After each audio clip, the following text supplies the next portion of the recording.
day 2 of jury selection in the federal trial against Dylan Roof. About 320 potential jurors reported to the courthouse Monday for the first day. Jurors reported in panels of 80.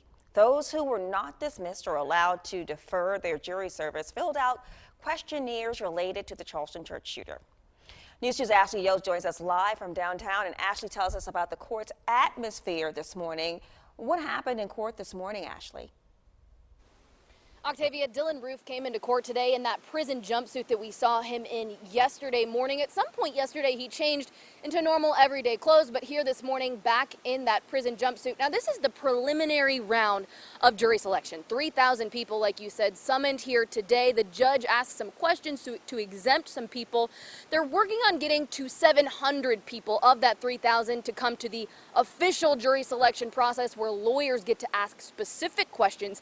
Here this morning, we had a couple people not show up in this first round of 80, and we also had one woman exempt because she had to take care of her husband. No camera or video allowed in the courtroom. This video you see right here is video outside the courtroom. We have federal police officers with the Department of Homeland Security that are out here on Broad and Meeting Street. Now, this was interesting to me. These guys come from all over the Southeast, and they even get taken to big trials in other parts of the country. I talked to one of these officers yesterday who was in Boston during the Boston Marathon bombing trials. So interesting that these guys are brought in here to Charleston, just making sure everything is going the way it should. Here in federal court this morning, we are headed right back into the room as soon as I get off camera here for another round of 80 people. We have reached about 360, 370 on the high end, and lawyers stopping when they get to 700. That will show up on November 7th for Dylan Roof's official trial.